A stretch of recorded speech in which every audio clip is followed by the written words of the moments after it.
राजा का बेटा राजा ही होगा, चाहे वो कैसा ही हो, गूंगा अकेला मिर्गी का मरीज भी हो, वो सेनापति बन के लड़ाई करेगा।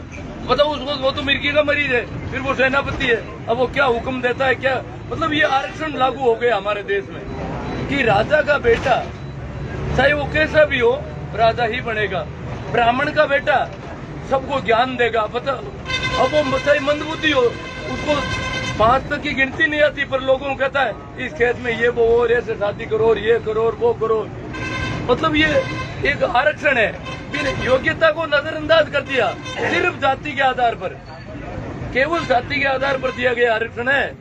ये हजारों वर्षों से इस देश में चल रहा है। वैश्य का बेटा सेठ कहलाएगा, सेठ का बेटा सेठ ही होगा, चाहे बेवकूफी जन्म जाओ कितना ही, वो तो सेठ जी है। महाजन कहते हैं उसको, जबकि करते क्या, मिलावट, चोरी चकैती सारी वो उल्टा सीधा सब करते हैं, पर श्रेष्ठ व्यक्ति कहलाता है।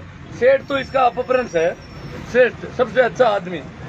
तो ये जो आरक्षण है, जैसे हमारे देश में एक अब कह रहे हैं डॉक्टर कम परसेंटेज वाले बन गए।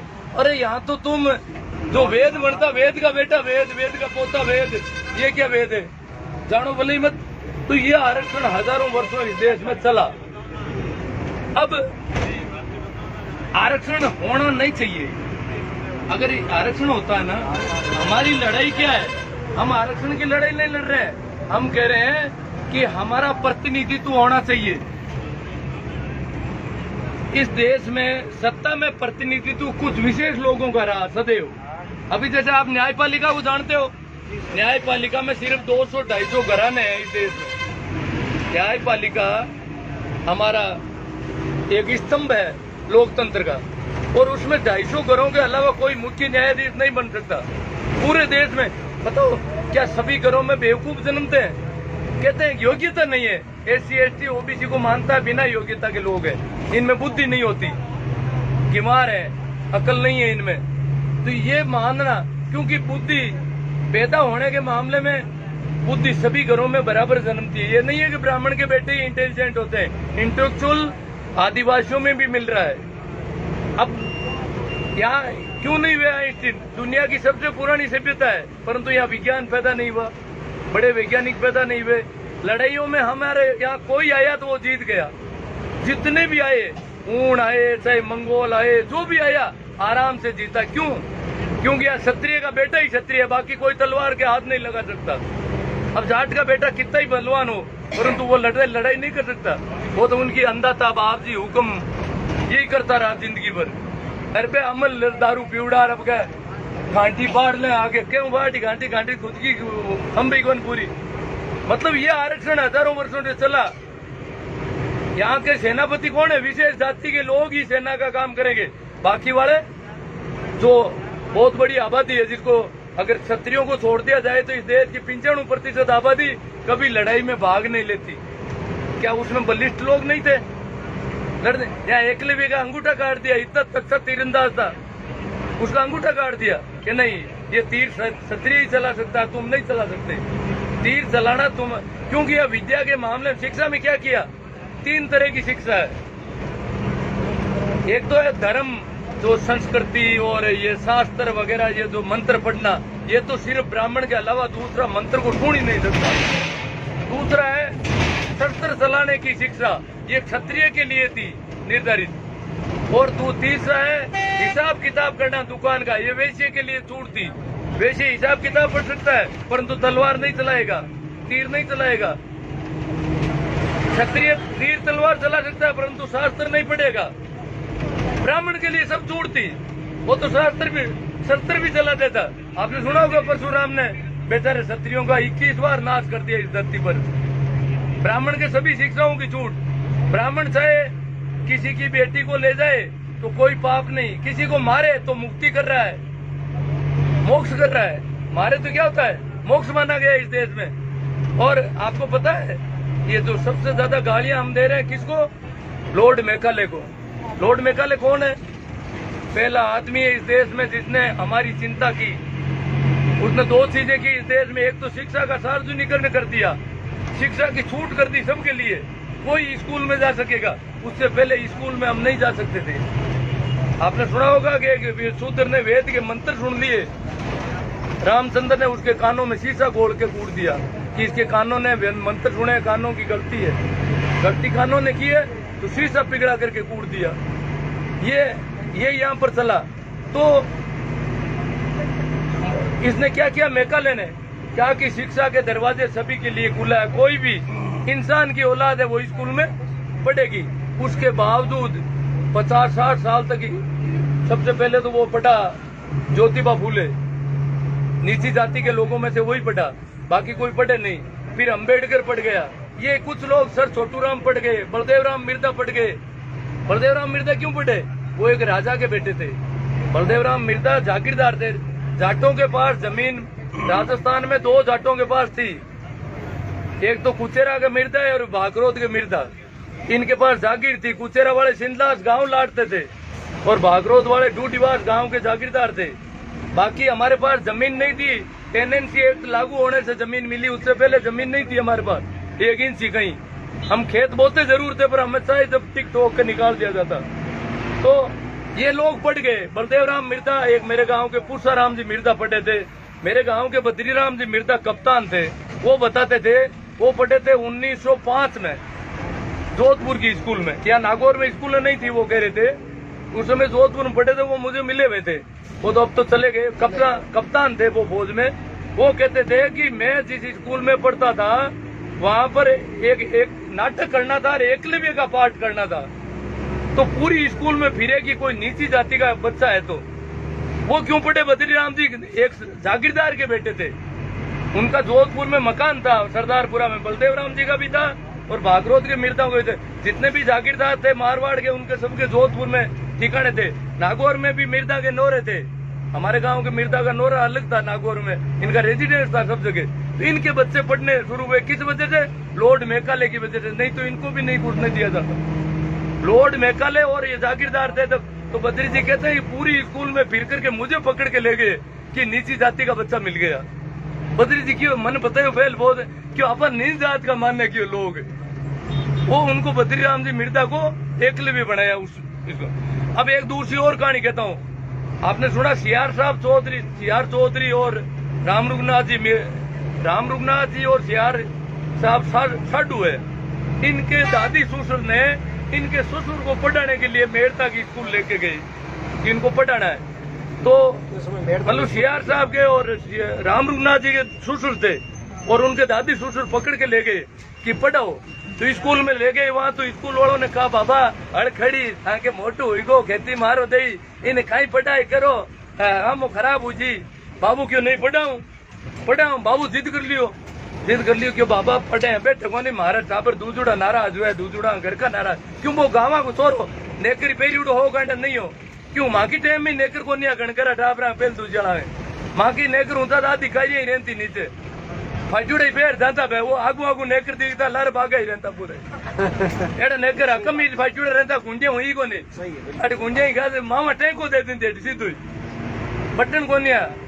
मतलब तो बताओ माऊ 60 साल पहले जो मेड़ता हो जाट लेगो जो ऊंधे कमी थी साइड पेरा लेगो, फिर जाटा छोरो बड़े बाणिया बामणा भेड़ू भी ले गई वो। तो भाई क्यों बाबा मारे दूजुड़ा टापर स्कूल क्यों छोड़ते स्कूल?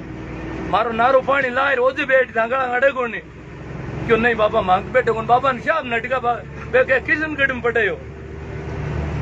मेड़ता की स्कूल इनकार करती हो क्यों? एड़ा टाबरन क्यों बहुत मिलतो ही कोनी अनुभाग महीने तो भाणिया बामणा टाबर वो गामू पकड़ लाइडो रोज डूजू गांड केड़ो।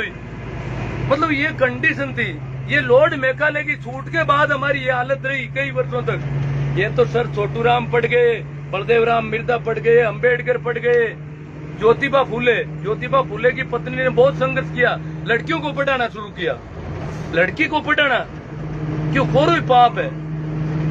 लड़कियां ने पढ़ाओ तो बिगड़ क्यों? बिगड़े लड़कियां, लड़की ने पढ़ाऊ मतलब अबार से कहता बिगड़ चाहिए लड़की। मन क्या कोई दारू को मैंने दारू वाला बलदेव राम जी को हार हो दारू में बलदेव राम इनकलाब जिंदाबाद, इनकलाब जिंदाबाद।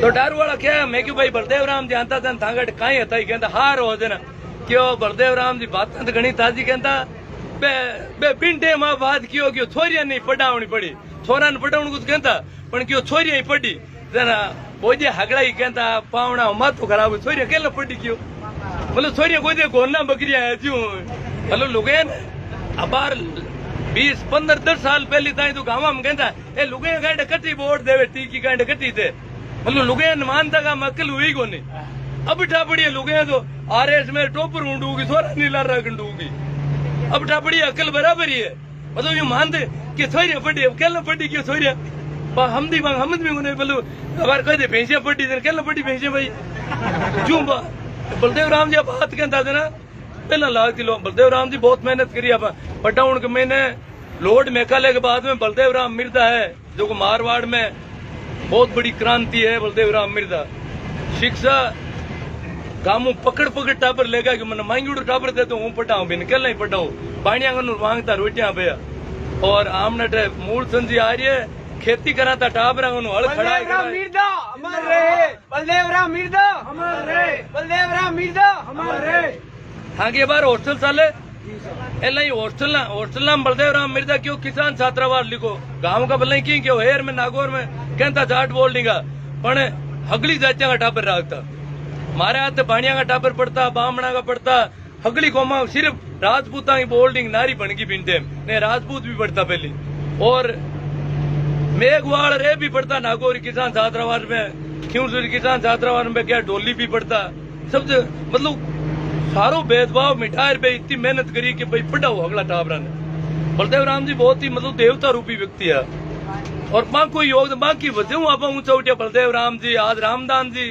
गुल्ला राम जी की जयंती आज जरा यो कार्यक्रम रखियो गुल्ला राम जी आ रतकुड़िया का रामदान जी आ बाड़मेर का और आमनट मैं बताऊं थोड़ी मूल चंद जी की एक बात करूं मूल चंद जी क्या छिनवा काल के महीने टाबरा नट ढाब लिया नागौर में चेन्नार में रागता चेन्नार में एक घर होवा को जब टाबरा रागता हल खड़ावता खेता में काम कराता बहुत धान खावता पर मैं को नहीं जो बीज को नहीं क्यों हम नुकसान हुई को बीज कमाई दियो जना घर का आया टाबरा पाला जानता था मोटर वोटर को नहीं कटी आया क्यों माँ को टाबर दे दो माँ तो जमा मालवे जना राम मूलचंद जी क्यों मालवे था जाओ तो था जाता रहो टाबर मान छोड़ दो हटे और मैं कल नहीं क्यों टाबर खुआड़ हो गई क्यों नहीं कल नहीं करो था टाबरा माँ खुआड़ू जो मूलचंद जी की दिक्कत हुई कि खाऊन की जी को नहीं नागौर का पानिया का नूर मांगे रुपया तो कोई देवे नहीं धान ही कोई गाले नहीं टाबर मरे भूखा घर का किया पर माल मूलचंद जी क्यों टाबर तो मरी क्यों हटी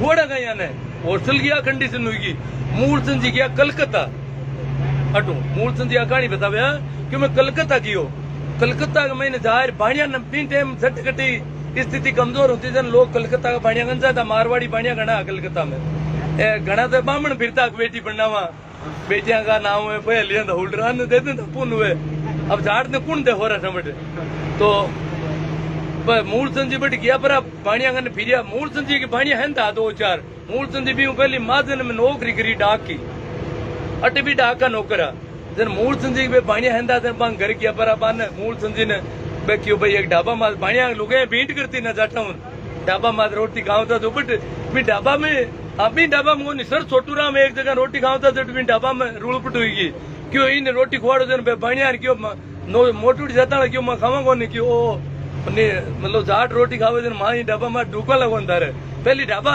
अबार ताई नागौर में बामणा की होती चाय की दुकान पूरी नागौर में टोटल चाय का वैष्णव भोजनालय ब्राह्मण भोजनालय ही होता दूसरी जाता जाट अगर खोल दे तो दूसरे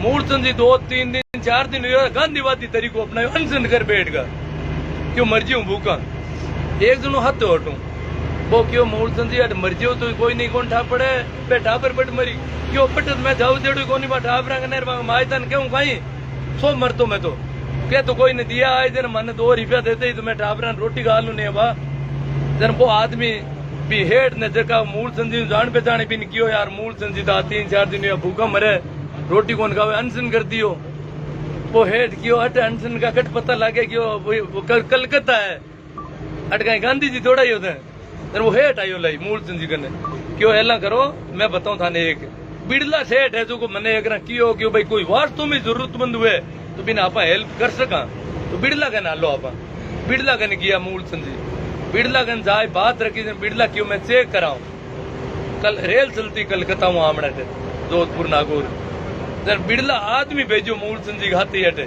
कि वास्तव में छोरा भूखा मरे रेडी कंडीशन है या यूं झूठ क्यों बिड़लो क्यों झूठा गणावे लोग एले बन जाओ गरीब के महंगाई स्थिति है मरा भूखा आ रही उड़ के मांगनो ले जाओ पोटाए पोटाए वो लागे पाप क्यों माने यूं आदमी भेजो हटे वो आदमी चेक कर पाची फैक्चुअल रिपोर्ट दी बने जन मान बाजरी का पे मिलियन बेटा पर जीव तरिया छिनवा काल में। आज मैं एक छोटी घटना बताई। अब था आरक्षण वाली बात करूं पाची। आरक्षण नहीं मांग रहे, हम मांग रहे हमारा हक, प्रतिनिधित्व। शासन में हमारा, सत्ता में हमारा क्या हाथ है।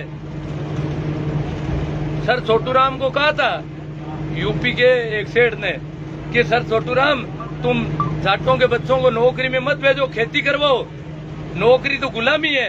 सर छोटूराम ने कहा नौकरी गुलामी नहीं है, नौकरी सत्ता में हिस्सेदारी है, नौकरी गुलामी नहीं है। क्यों 2 पैसे में नौकरी करता है, जाट खेती करे तो ठीक है, क्यों नहीं, जाट नौकरी में आएगा और नौकरी में आएगा तो उसको सत्ता का पता चलेगा और सत्ता में उसकी हिस्सेदारी बढ़ेगी। आज कोई पटवारी होता है, कोई कलेक्टर होता है तो हिस्सेदारी बढ़ती है। तो सर छोटूराम ने कहा ये बेवकूफ बनाना छोड़ो हमें, और आमने तो सर छोटूराम ने लाया बलदेव राम जी कर आपा लोगों ने भरोसो दिलाओ भी गाड़ी न बार के कौन सो घणो हो जाए। यूं मारो फेसबुक और यूट्यूब चैनल है, ध्यान रखो तो कटी मिली घनी चीजा। आप आरक्षण माती करा प्रतिनिधित्व, जैसे अभी भारत में केंद्र सरकार में कैबिनेट मिनिस्टर एक ही ओबीसी का नहीं है। बताओ, आधी से ज्यादा आबादी और कैबिनेट मिनिस्टर नहीं। राजस्थान में एक कैबिनेट मिनिस्टर लिया, जोधपुर वाले को ले लिया, बाकी वालों को नहीं नंबर आया। सेक्रेटरीट में भी यही हालत है। न्यायालय में तो पहले ही बता दिया, राज्यसभा में ओबीसी के आदमी नहीं जीते, वो किरोड़ी जीत गया, एक दो कोई और, वो कोई किरोड़ी के पीछे थोड़ा जनमत ज्यादा था, बीजेपी ने उसको राज्यसभा में सिर्फ धन्ना सेठ आते हैं, पूरे पूंजीपति। विधान परिषदों में भी यही हालत है। विधानसभाओं में कहाँ जीत रहे हैं, जैसे झाड़ ज्यादा है क्योंसर में तो जीतेगा ही, और क्या होगा उसका। क्या एक सहीम लोडा अकेला जीत जाता, क्या एक जाट को कोई जिता दे, कोई सरदारपुरा की सीट से या कहीं से जिताएगा क्या। बड़ी लोगों को वोट देते थे, एक एक बाणियों कई गांवों में हरपंथ रियोड़ो है, एक एक ब्राह्मण कई गांवों में हरपंथ रियोड़ो। एक लो जाट हुए जगह हरपंथ बनाए देगा में कोई कौन नहीं बनावे, दूसरी जातन देवी कौन नहीं, हल्का आदमी ने गुण वोट देवे, वो तो मोटो दिखे बिन झगड़ा ही टेके हल डल। तो हाँ, अब प्रतिनिधित्व की देखो बात है। एक आरक्षण से कुछ लोग कहते हैं भाई अयोग्य लोग आते हैं, पहले तो इसको आरक्षण मानना नहीं है, यह है प्रतिनिधित्व। हर जाति में योग्यताएं पैदा होती है, इसलिए उस जाति में अगर उस आदमी ने सबसे ऊपर नंबर लिए तो उसका नौकरी में नंबर आना चाहिए, वो टॉपर है उस जाति का। उस जाति का वो सबसे टॉपर, सबसे ज्यादा इंटेलेक्चुअल है, सबसे ज्यादा इंटेलिजेंट है, बुद्धिमतिया उसमें, उसको लिया था चाहिए उसके नंबर। एक धावक होता है, रोज दौड़ता है, एक जिसके पैर बंधे रखे हजारों वर्षों तक, अब उसको बराबर दौड़ाएंगे ही क्या। जिसके पैरों में बेड़ियां डाली गई उसको। मैं जो कोटा में मेरे बच्चे को रखता था, मैंने वहां देखा कि मैं तो थोड़ा गणित में बहुत तेज था, हालांकि मैं गणित का स्टूडेंट नहीं रहा, इसलिए मैं गणित में तो जरूर उससे कोई चर्चा करता, केमिस्ट्री फिजिक्स मेरे बस की बात नहीं थी बिल्कुल। तो मैंने देखा कि मेरा बच्चा, वहां जो बच्चे पढ़ रहे थे उनकी नानी एमएससी, साथ में नानी रहती है, किसी की दादी रहती है। अब मेरा बच्चा बताओ उनके बराबर कैसे हो। मेरे घर में तो उसकी माँ तो अंगूठा था और मैं हूं तो भी उसकी मदद क्या करूं, मैं कर नहीं पा रहा था, क्योंकि वो तो टेक्निकल एजुकेशन है, फिजिक्स और गणित पढ़ रहा था और वो मेरे इतने बस का रोग नहीं था। तो जिस घर में इतने लोग 3-3 पीढ़ी एमएससी है, वो बच्चा 80 नंबर लाता है, और जिसकी माँ अंगूठा छाप है वो बच्चा 60 नंबर लाता है। कौन है इंटेलिजेंट ज्यादा? 60 वाला ज्यादा है कि नहीं है। हम पढ़ते थे, मैं गया नागो जोधपुर में परीक्षा देने इस स्कूल में, तो स्टेशन मास्टर की परीक्षा थी। मैं मेंटल एबिलिटी और मेरी बहुत तेज थी, गणित तेज थी, तो मैं गया, पर वहां गया तो हालत क्या, परीक्षा देने में बैठ गया, गर्मी के दिन थे, कमरे में मैं अकेला ही रहा, बाकी वाले सारे शहर में वापस चले गए स्कूटर साइकिलें लेकर के। और सही वापस पेपर लेने का टाइम हुआ, वो सभी वापस आए, घर से पेपर हल करके ले आए। इतनी पोल थी उन जमाने में। तो मैंने कहा भाई अपने को तो आना ही मतलब बेकार है यहाँ पर, परीक्षाओं में क्या करें। परीक्षाओं में इतना फर्जीवाड़ा चल रहा है यहाँ पर। वो शहर वाले लोग फर्जी नौकरियां लगा ली उन वर्षों में, क्योंकि शहरों में उनका था बोलबाला। और परीक्षाएं ये प्राइवेट स्कूल थी, उनमें ऐसे ही पूरी धूड़ बटा प्राइवेट में अबार तो यहाँ पढ़ाई थोड़ी थोड़ी गबागब कराया नागौर वाली स्कूल में ध्यान होला। अब थोड़ा नटक सीजा तो बीन जमाना में वहां पढ़ता जाता तो काटी पे प्राइवेट में जैसे जो चलतो फिर पे नौकरियां लाग जान मैं क्यों भाई अपन तो कंपटीशन दे आउन की जरूरत ही को नहीं। तो ये प्रतिनिधित्व की बात कर रहे थे अपन। विधानसभा में आपकी क्या हालत है? आज 50% से ज्यादा राजस्थान में आबादी है ओबीसी की, एमएलए है 66 ओबीसी के, 33% ओबीसी की ये हालत है। मतलब ये जाटों में ये सबसे ज्यादा, तो उससे थोड़े विष्णु ही है और कुछ गुजर है वो एमबीसी के हैं, उनको मिलाकर ही 66, उनको मिलाकर पता नहीं 70-75 हो रहे हैं। ये हालत है। होना चाहिए 100 से 100 से ऊपर से सरकार बननी चाहिए हमारी, तो पर बन नहीं रही है। हम जीत ही नहीं पाते और सही लोटार अकेले जीत। ये प्रतिनिधित्व की जो लड़ाई है, ये ओबीसी का आरक्षण नहीं था तो उससे पहले आईआईटी में हमारे बच्चे नहीं थे, जानते नहीं थे आईआईटी क्या होती है। हम पढ़ते, मेरा बच्चा पढ़ने लगा तब मुझे पता चला कि आईआईटी कोई चीज है। उच्च शिक्षण संस्थाओं के बारे में हमें कोई जानकारी नहीं थी। तो हम जाए कहाँ? हमें कौन गाइडेंस करे? उनके तो शुरू से ही फूफा आए घर पे तो वो भी गाइडेंस कर रहा है, बता रहा है कि ये हमें तो कोई बताने वाले, घर वालों को तो यही पता था कि 10 किताब पढ़ गो, 11 किताब पढ़ गो, माँ पढ़ना भले हुना फिरा की ढाई कौन पड़ती।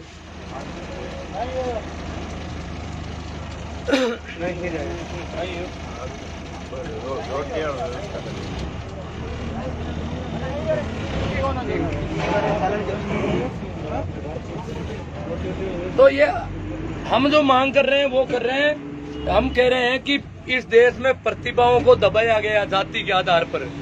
जाति के आधार पर लोग क्षत्रिय बन के बैठ गए। फौज में तो आज तो जाट जाता जा रहे हैं, उस समय क्यों नहीं थे? उनको ऊंचा ही मत लाठी रागनी हर को नहीं मतलब कसीर कुआडिया रहे तो काम ले सको, लाठी राखे तो हम देख हर को नहीं हो। हाँ राव डालेंगे तो ये आरक्षण था ना, ये है परंपरागत आरक्षण। संवैधानिक आरक्षण में योग्यता है, योग्यता जरूरी है, न्यूनतम योग्यता, उसमें तो कोई योग्यता नहीं थी, शुद्ध रूप से जातिवादी आरक्षण था। अभी जो ईडब्ल्यूएस को आरक्षण दिया ना, ये जाति आधारित आरक्षण है। और ये आरक्षण है, हमारा आरक्षण आरक्षण नहीं है, क्योंकि आरक्षण का मतलब है प्रतिनिधित्व जिनका नहीं है, जिनके कलेक्टर नहीं है, जिनके डॉक्टर नहीं है, जिन वर्गों में से बच्चे अच्छी नौकरियों में नहीं है, उनको हक मिलना चाहिए, उनका प्रतिनिधित्व सुनिश्चित किया जाए। जिन जातियों का पहले से ही प्रतिनिधित्व ज्यादा था, उनको 10% आरक्षण दे दिया। मजाक बन रही है पूरी की पूरी। उनकी आबादी नहीं है, उससे ज्यादा उनको आरक्षण। और हमारी आबादी से ज्यादा हमारी जनगणना नहीं है। हमें अवैध संतान माना जा रहा है ओबीसी को भारत में। अभी भी लालू प्रसाद यादव ने ओबीसी की जनगणना करवा दी कांग्रेस के लट डाल करके, परंतु बीजेपी की सरकार आ गई, उसको दबा दिया पूरी तरह से। ओबीसी की जनगणना हो गई, फिर भी उजागर नहीं किया जा रहा है। जातिवाद बढ़ेगा, यार हमारे रामनिवास जी ये कह रहे जातिवाद बढ़ जाता है ओबीसी की जनगणना करवाने से। विप्र आयोग बन गया राजस्थान में, विप्र कल्याण आयोग, एक जाति के लिए आयोग। शेड्यूल कास्ट के लिए भी कुछ योजना है, परंतु ये नहीं है कि मेघ वालों के लिए अकेली किसी जाति की योजना है क्या? कहीं अकेली जाति के आयोग बन गए, जैसे उनका कल्याण बाकी है, बाकी किसी जातियों को तो हमें अवैध माना जाता। हमारी न तो जनगणना कर रहे हैं, जनगणना करते ही हम क्या मांगेंगे कि हमारी आधी आबादी है तो आधे हमारे एमएलए होने चाहिए, आधे मिनिस्टर हो, आधे न्यायाधीश हो, आधे कलेक्टर हो, आधे पुलिस ऑफिसर हो, सब जगह हमारा बराबर प्रतिनिधित्व होना चाहिए। तो इसलिए हमारी जनगणना रोकी जा रही है। कौन रोक रहा है? कांग्रेस नहीं करवाना चाहती थी, लालू प्रसाद यादव ने। लालू प्रसाद को इतना बदनाम कर दिया इन्होंने कि ये चारा चोर है। बताओ, ये बाकी वाले नेता क्या खेती करके कमाते हैं क्या? ये मोदी जी इतने बड़े बड़े चुनाव कैंपेन किसकी वजह से चला रहे हैं? ये चोरियां करते हैं, क्या करते हैं? पैसा तो कहीं से आता होगा इनके पास भी, परंतु वो एक खेती बाड़ी से उठा। लालू प्रसाद तो आपको पता है मुख्यमंत्री तब गाय की दूध दुआरी करता था, घर पे चारा डालता था, काम करता था खुद भी। तो मतलब ये हड़की जाति का जब आदमी इतना ऊंचा चढ़ गया, कर्पूरी ठाकुर बने थे पहले तो, ये वो नाई थे, ये लोग ऊंचे उठे तो मीडिया इनके पीछे पड़ गया। मीडिया में किसका प्रतिनिधित्व है? मीडिया पूरा का पूरा इनका है, ऊंची जातियों का मीडिया इनका, न्यायालय इनका, राज्यसभा इनकी, मंत्रिमंडल इनका। मुख्यमंत्री ऐसा गहलोत को बना दिया, कुछ एक ओबीसी के बन जाते हैं, बाकी कोई गुंजाइश नहीं। मुख्यमंत्री कभी नहीं बनाते, राज्यपाल बना सकते हैं, राष्ट्रपति भी बना देंगे कल को किसी को, परंतु मुख्यमंत्री, प्रधानमंत्री, कैबिनेट मिनिस्टर इसमें। अब आज बीजेपी को ये कह रहे थे कोई ब्राह्मण वोट नहीं देते, रघु शर्मा, महेश जोशी मुख्य सचेतक भी है और जलदाय मंत्री भी है, रघु शर्मा है, बीडी कल्ला है। अब वोट कितने मिलते हैं इनके, परंतु फिर भी वर्चस्व, कांग्रेस में भी वर्चस्व, जिस किसी भी कॉमरेडों में जाओ उसमें भी इनका दबदबा। हमें क्यों नहीं लिया जा रहा है? तो प्रतिनिधित्व जो हमारा है उसकी हम मांग करेंगे कि हमारे जैसे शिक्षण संस्थानों में आज भी IIT में, आपको पता है सेंट्रल यूनिवर्सिटी कितनी है इंडिया में पुरानी? 2018 की एक रिपोर्ट है, आपको पता होगा, आज तक टीवी पर आई थी। 40 सेंट्रल यूनिवर्सिटी में एक भी ओबीसी का प्रोफेसर नहीं। देश की सबसे बड़ी यूनिवर्सिटी है जैसे JNU है, DU है, इनमें ओबीसी का एक भी प्रोफेसर नहीं। शेड्यूल कास्ट के थोड़े बहुत है, टोटल जनरल के प्रोफेसर पढ़े, वो मेरे पास वीडियो पड़ा है। और आज तक की आप सर्च कर लेना, यूट्यूब पे मिल जाएगा वीडियो, आज तक की रिपोर्ट है पूरी। RTI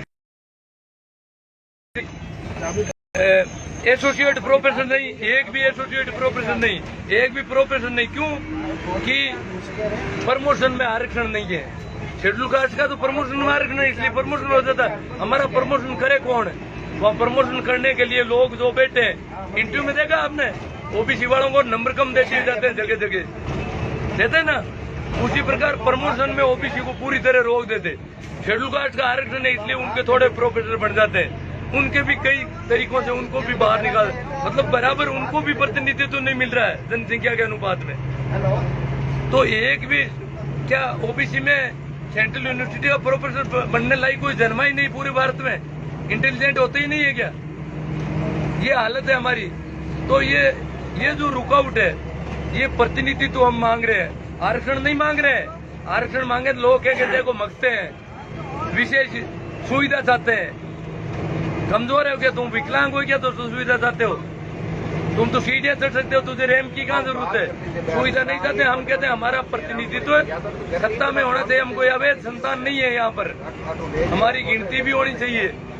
तो अभी ओबीसी वाला ये तो आपकी मैटर समझ में आया हुआ है। और ये मैं कुछ कह देता हूँ कभी बार, मैं कहता हूँ कि ओबीसी क्रिमिनल है ना, जब वर्टिकल लागू होगा तो क्रिमिनल को